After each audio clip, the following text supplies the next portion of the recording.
August 19th, 2 Corinthians 6:10. As sorrowful, yet always rejoicing.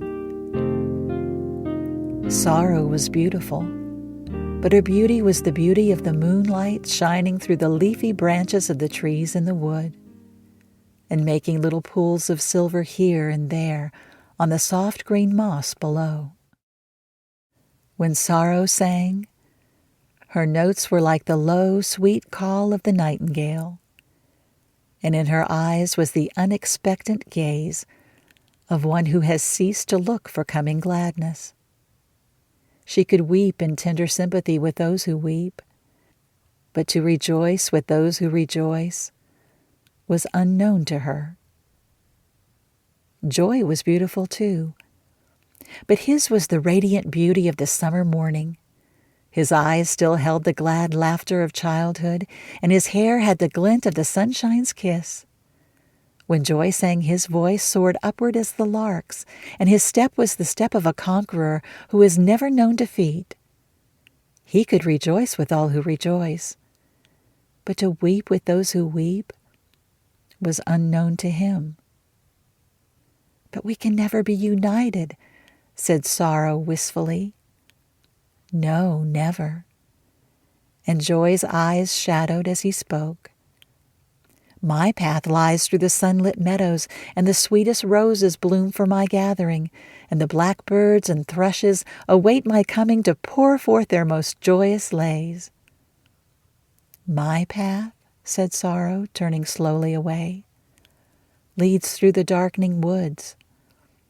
With moonflowers only shall my hands be filled. Yet the sweetest of all earth songs, the love song of the night, shall be mine. Farewell, Joy, farewell."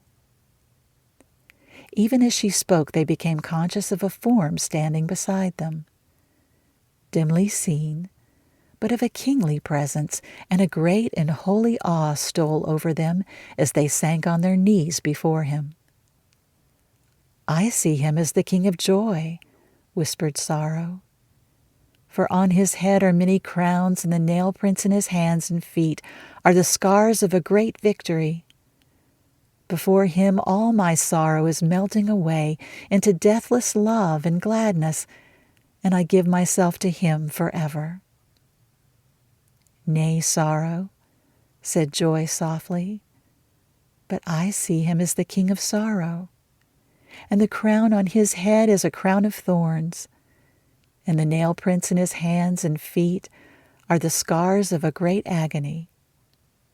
I too give myself to him forever, for sorrow with him must be sweeter than any joy that I've known."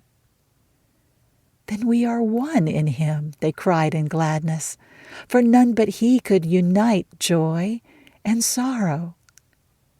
Hand in hand they passed out into the world to follow him through storm and sunshine, in the bleakness of winter cold and the warmth of summer gladness, as sorrowful, yet always rejoicing.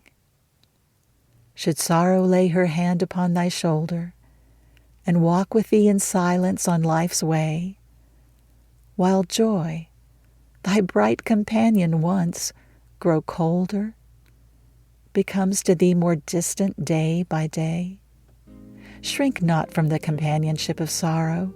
She's the messenger of God to thee, and thou wilt thank him in his great tomorrow for what thou knowest not now, thou then shalt see. She is God's angel, clad in weeds of night, with whom we walk by faith and not by sight.